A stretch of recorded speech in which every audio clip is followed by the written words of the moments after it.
Hello everyone, today we are doing a Gentoo install with SystemD, LUKS encryption, LVM logical volumes, and of course it's gonna be UEFI, because what else?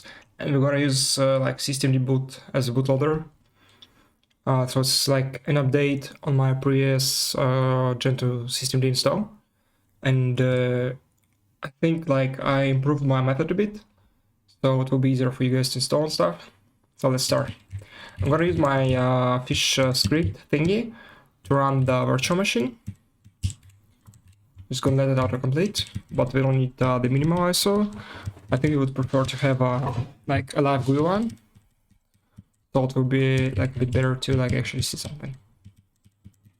Okay, I'm starting in GUI mode, and now I can connect to the Spice server. Good, and we'll let it run. And wait for KDE to start.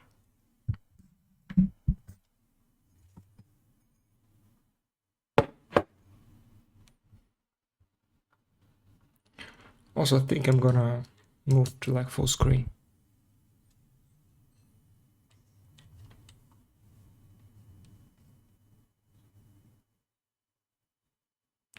And so where's KDE? Okay, started.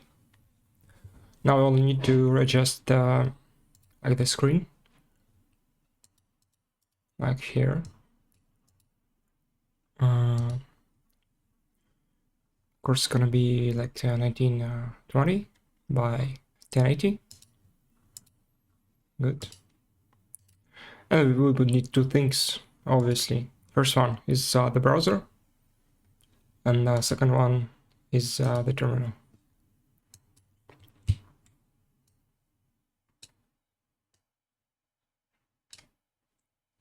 Okay, that's good. So I'm gonna increase the font size a bit. I think it's gonna be okay like this.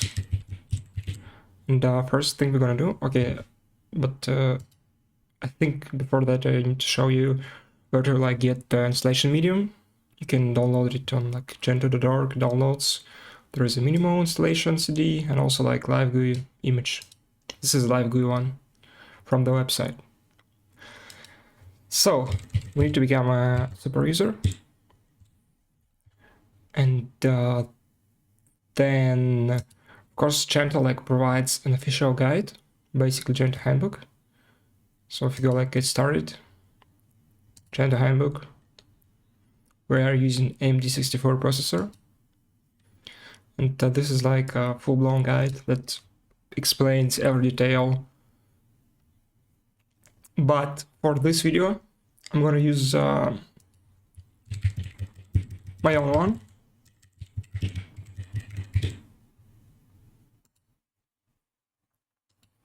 That's, I mean, it isn't like a replacement for Gentoo handbook, but just a cheat sheet for like this video, for you to like follow along, and for me to not forget some details, you know. So first thing, what we have? We have our like VDA virtual drive. We're going to use fdisk to partition it. So we're running fdisk VDA. Then we need like G to create an empty GPT disk label, and we will need like two partitions. Okay, UEFI one and LUKS encrypted volume. So we do N for like new partition, and we give it 512 megabytes. And it isn't like important, but I think you should better set it for some systems. You need to set the type to like type 1, basically UEFI system type. Then we create second partition and just give it like all the space that we have left. Alright, now I have two partitions. Good. Then we can create X volume. So we're gonna use crypt at top of that, and the command is crypt stop LUKS open. Oh, sorry, not open, but of course format dev VDA2. You can give it a password. I'm just gonna do a password of 1. And it's gonna take some time to basically stop an encrypted volume. And then we use the command crypt tab LUKS open to mount it. And we give it the name crypt, because by that name we can address this volume like this, a dev mapper crypt. Okay. Then you can see there, for example, we will have like LVM volume group and 3 logical volumes, one for root, second one for swap, and the last one for home system. You don't really need to create a separate volume for home, but it can be easy, because if you have a like separate partition for your root, if for some reason you want to reinstall your system or maybe change to a whole different distro, you can just wipe out the root partition, but you don't need to like touch those, and all your home files gonna be preserved. Okay, so now we'll create a volume group. I'm gonna call it VLG for volume group, and we need to give it our device. Then we need to create our root partition. We're gonna use OE create command for that. And we give it name root, and we'll have the size of 9 gigabytes. I think for like a real system, you'll probably need starting from 50 gigabytes to more realistically like 100. But just virtual machine, and only have like 20 gigabytes. Not 20, but like I think how much? Like 10 gigabytes it would seem, right? Let me show again. Or like not this, but go like this. So okay, I have like the 20 gigabytes. So for root partition, I'm gonna give it just 9 gigabytes. Gonna be enough for like a simple non-GUI system, but as I said, you probably want like something from 50 to like 100. Okay, then we're gonna create a swap partition. As it says like here, not here. I think it's like says like here, so we can read that to like find out like what swap you need. But usually it's around twice the size of your RAM, but for this example I'm going to just give it 1 gigabyte. And the last one gonna be our home partition. And wait. I think I'm doing this wrong. I need to give like flag L, like this, and the same for swap. Okay. Then we create the last partition, which is home. We use lowercase l, and like this, we say that we give it all the remaining space. Now we can format our partitions. We're gonna use UEFI for our UEFI partition. For our root and our partition, we're gonna use XFS. So we're gonna do like dev, then the name of volume group, then the name of logical volume. Okay, home. And the last one gonna be mk swap dev VLG swap, and we can list our volumes because it's in there. Okay, then we need to start mounting the drives. My scroll wheel on my mouse is kind of misbehaving, so it's kind of hard to scroll, but whatever. First, we're gonna mount our root partition, dev VLG root at SystemD Gentoo. Then we need to create two directories, those being home and boot. Of course, home gonna be for our home partition, and boot gonna be for our UEFI partition. And we're gonna mount them accordingly. So we take our home and mount it at home. Then we take our UEFI partition and mount it at Gentoo boot. You can see them here. I'm gonna do swap on. I mean, why not? I'll show you how to do this. So to enable the swap file we create, not swap file, but swap partition we created, we're gonna use swap on command and basically the path to the logical volume, like this. Then you can see we're now using this swap partition. So if you have like limited amount of RAM and you're compiling stuff, this can prevent it from crashing or running out of memory. Okay, then we're gonna change directory to the SystemD Gentoo, and we need to select our stage 3 file. So as we're installing systemd, I'm gonna take base systemd stage 3 and use wget command to download it. Okay, gonna take like, I don't know, a couple of seconds to download. And we're gonna extract it, stop our result file, and we can chroot after that. Almost done.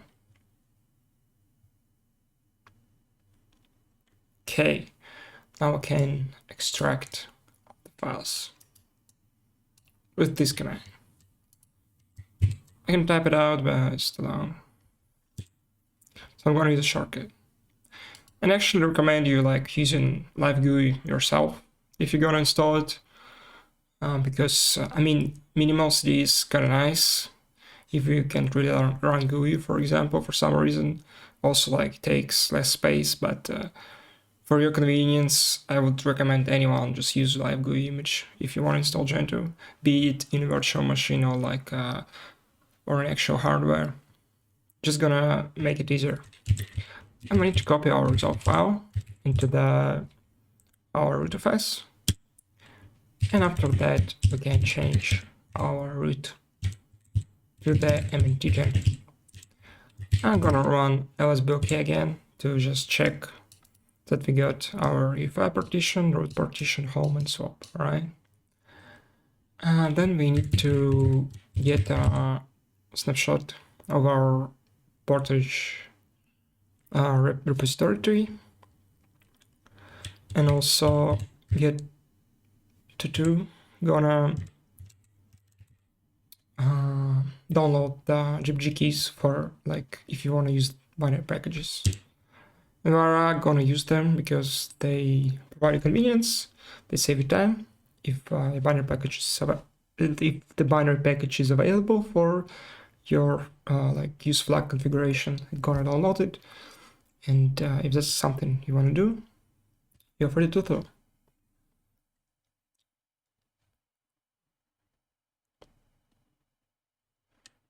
Okay.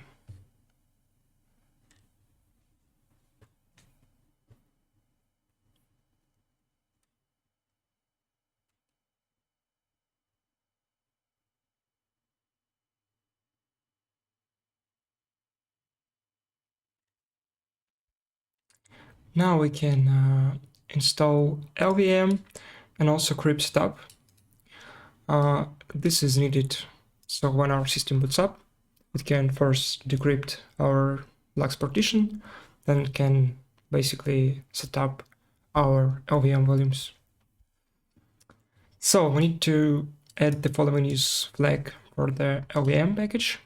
I'm gonna use nano portage packages, and we create a new file. Let's call it system for like base system packages. and just copy that. So it's like sysfs, LVM2, and LVM flag. Then we can do a merge, like A is for like ask, so it will like ask us to confirm, and V is for like verbose, and G is to like get binary packages. And we would need LVM2 and Chroot stub.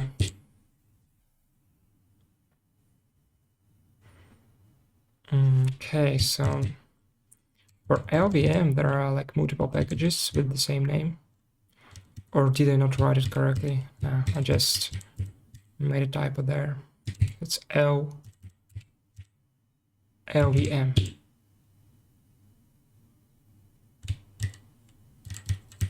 I just can't type right now. It seems. Okay, now all good. You can see like the purple ones are the binary packages. And for like LVM, you can see that it tries to merge it with LVM flag we just added. And it says that for like LVM, if we use this flag, there is no binary package, so it's gonna compile it. I mean, it's okay. And then in this installation, we're not gonna use Chroot. We're gonna use UGRD. And this is a project by one of the people like Gentoo. So it's like a program for generating Anagram-FS. And compared to Chroot, it has kind of less weirdness and more automation. And you'll see like how much it automates. So we wouldn't need to like write any of the like LVM volume, like root ID, like LUKS ID, whatever. It will do everything for us. Okay.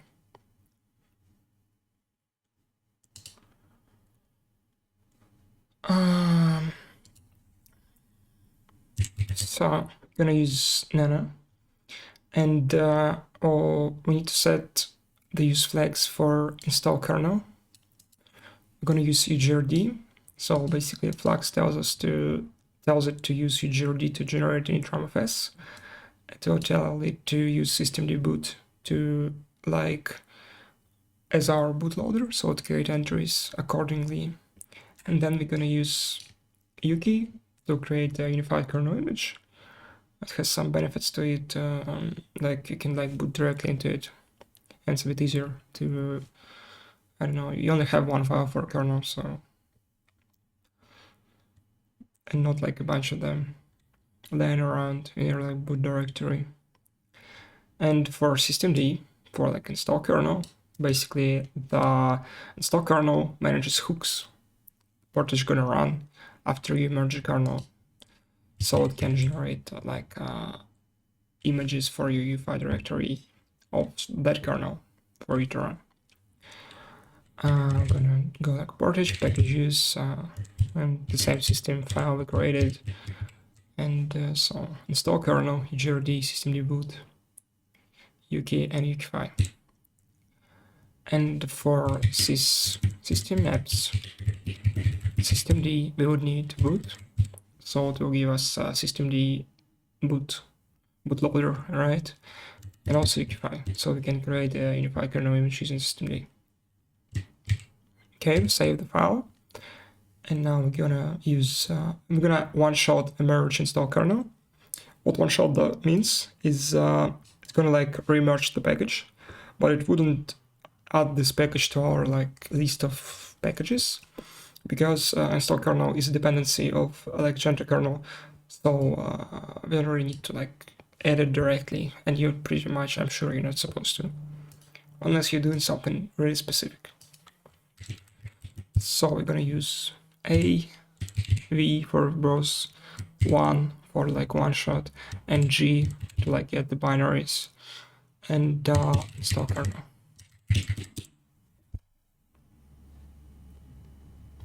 And I made a typo again.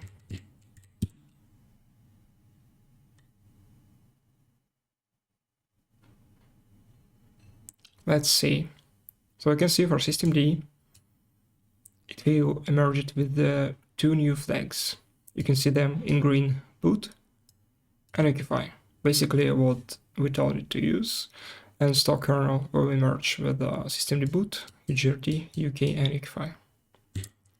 Okay. So for like systemd compared to OpenRC, we would need to do a bit of like configuration, like first time configuration. We need to stop machine ID and like some other stuff. So here are the commands for that. And also for like UGRT specifically, if you're running this systemd, you need to enable this module. Otherwise, when you're using LVM logical volumes, you wouldn't be able to mount them when it starts. Okay. So I think while it does all that, we can create a new window. So it has like a different font size, right? So it was like 66, right? Okay, we're gonna become a root again. And I'm gonna run like change root. Or we can do like arch change root into SystemD Gentoo. And we're gonna run those commands. First one is systemd machine ID setup. Second one is systemd first boot. So the game app, you can leave it in default, but you can use US. And for like the host name, I don't know, let's give it something like handshake. And that's pretty much it. Now we need to enable presets. Because presets are basically what kind of services and stuff is enabled by default.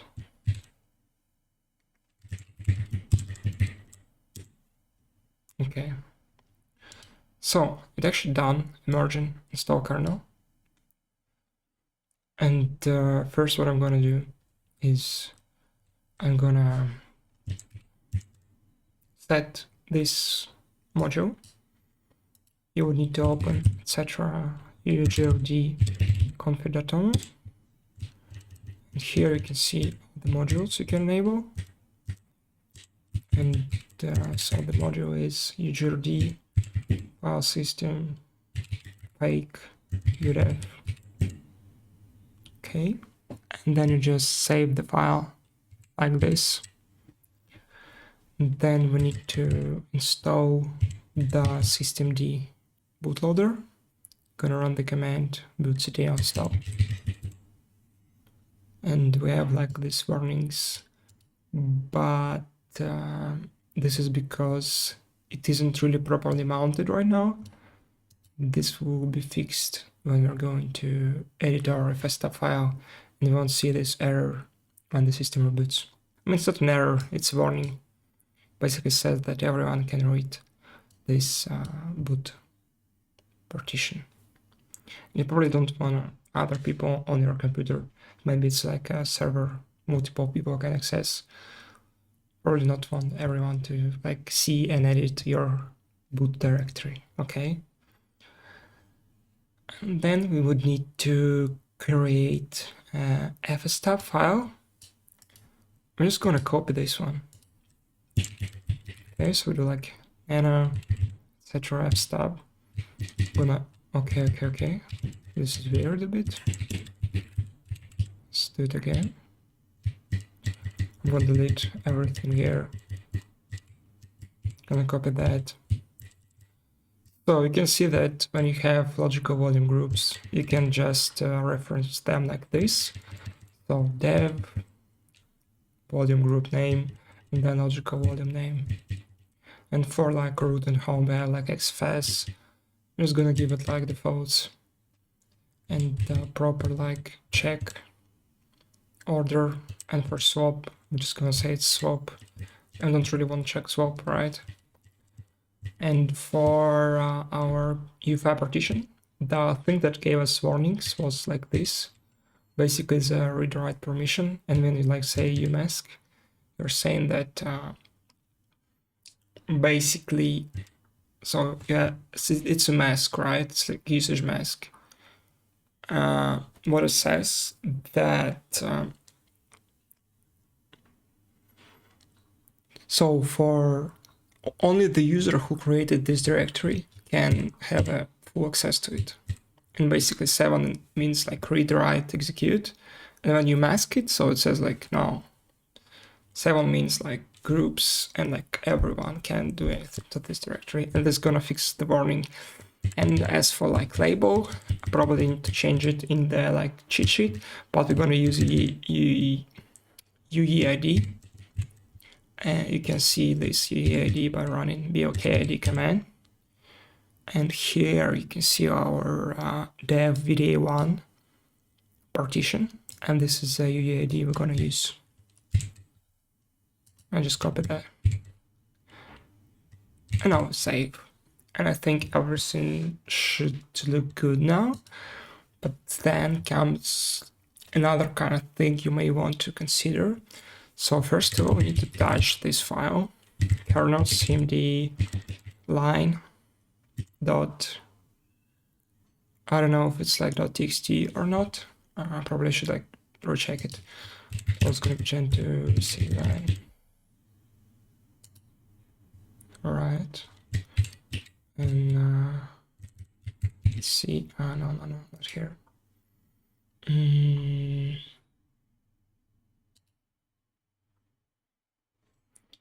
I actually forget this one every time.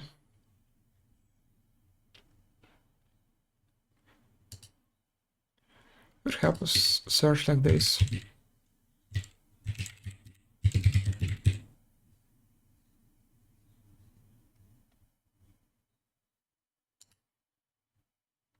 Okay.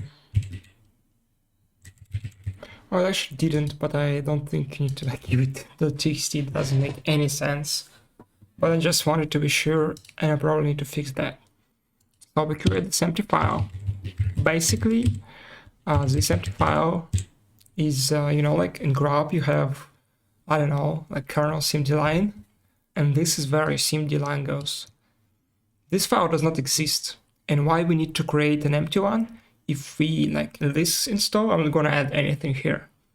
But you can see that right now, you can cat out our proc SystemD line, and this is basically the SystemD line of the live USB image. And if this file does not exist, basically a manual one, you're gonna just put everything from here into here. And you don't want any of this. So even if you're not gonna add like any specific SystemD line parameters, you still wanna create an empty file. And after all that, we can merge our Gentoo binary kernel. So we're gonna merge avg Gentoo kernel bin for binary. It's gonna take some time.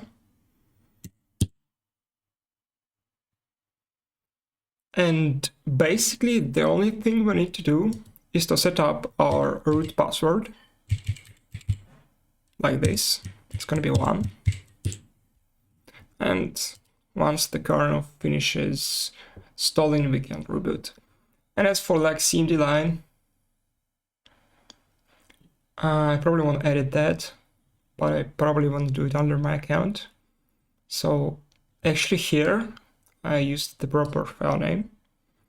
And there you can see, this is an example on how you can enable serial console.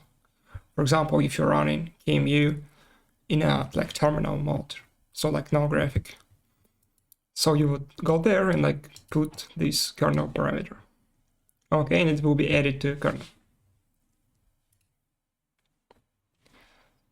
Okay.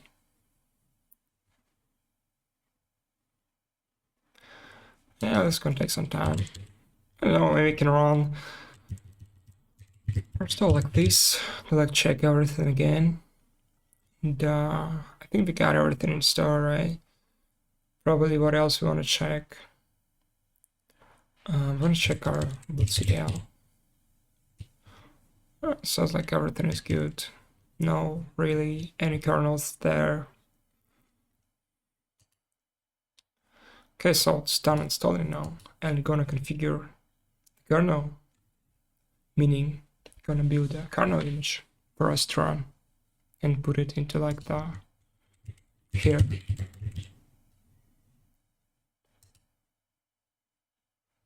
But it will take some time, of course.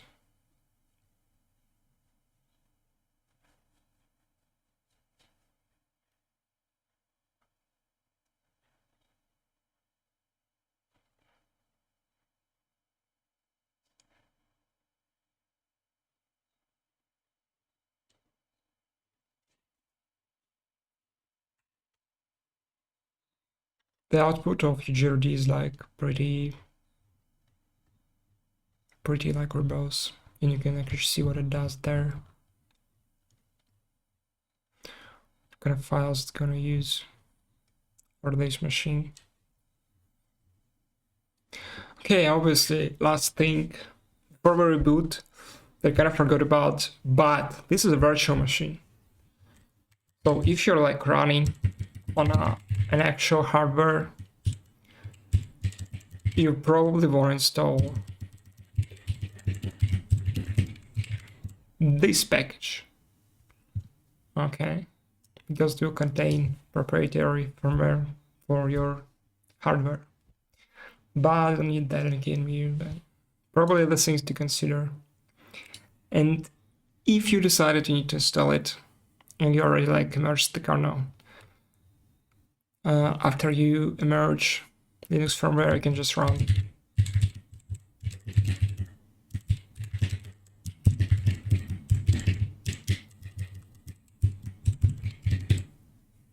okay, and it will basically make sure that the firmware has been used. But we're done here, so we can run bootctl again. And you can see there, it created our new entry.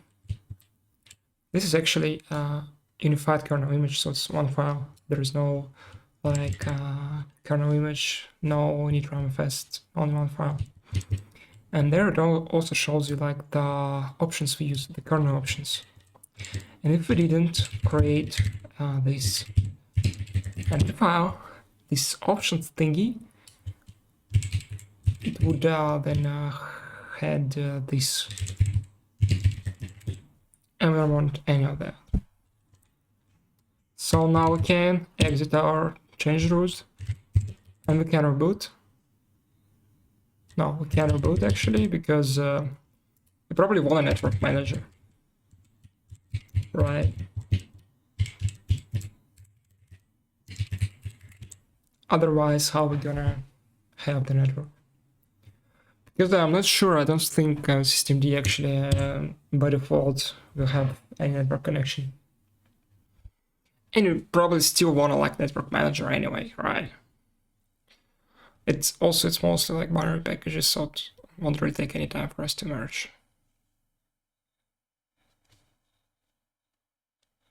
Okay, I think I've shown you like everything.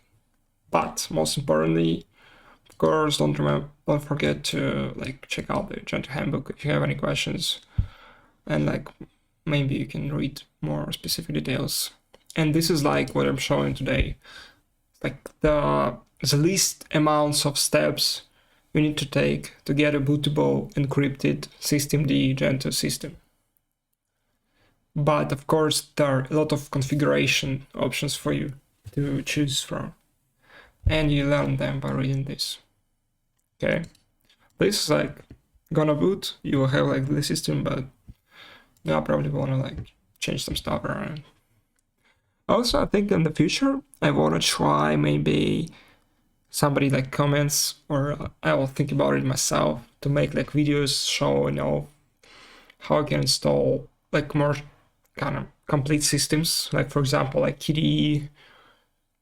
Yes, we can like go on and use it right away.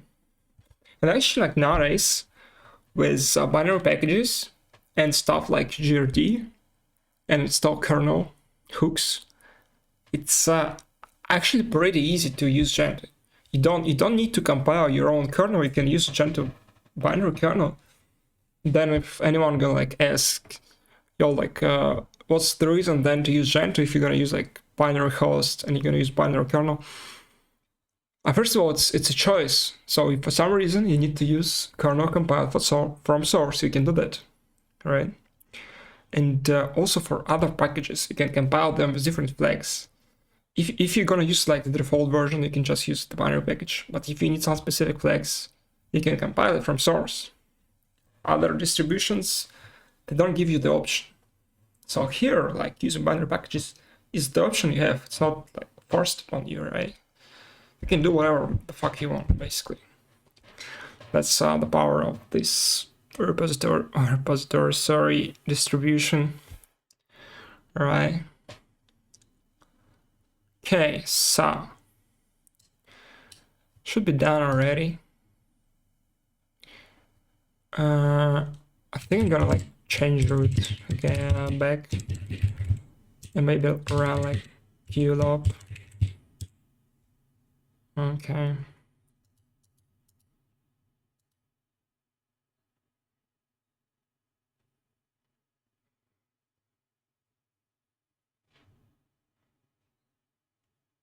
Oh, pretty close to the conclusion.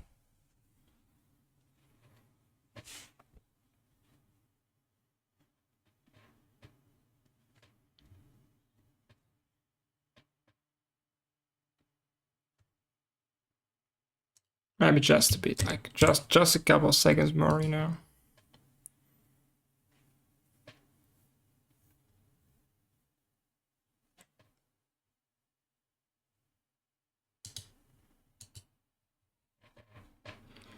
And we can reboot.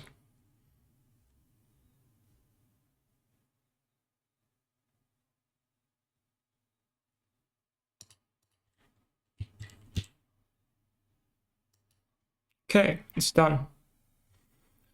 So, oh yes, one important thing before we reboot. We actually want to enable two things. First one is this one. I want to enable LVM2 monitor. I mean, it will boot without it, but you probably want that enabled so you can like look up information about your LVM stuff, like volumes and whatever. And second thing you want to enable is, of course, network manager. You can enable both of those after you have like a booted system, but for the like completeness sake, I'm gonna enable them right there. Now we can reboot. You can like exit your change root. You can reboot like this, or you can reboot through the like live GUI. Doesn't really matter. Close. And we should have a system. Okay, it asks us for our password, and the password was 1. It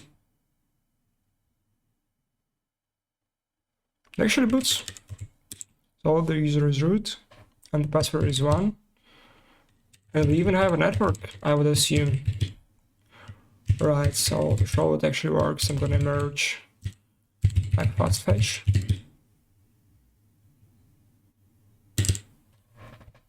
Shouldn't take that much time for it to happen. And that's pretty much it. You have like a minimal Gentoo system installed, and it has LUKS encryption, and it has SystemD LVM volumes, and it's not really that hard. So UGRD, like with the UGRD, we didn't have to specify any kernel parameters, but it did everything automatically for us.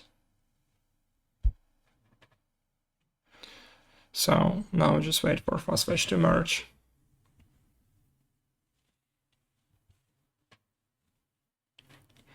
I'm going to run it. Like this.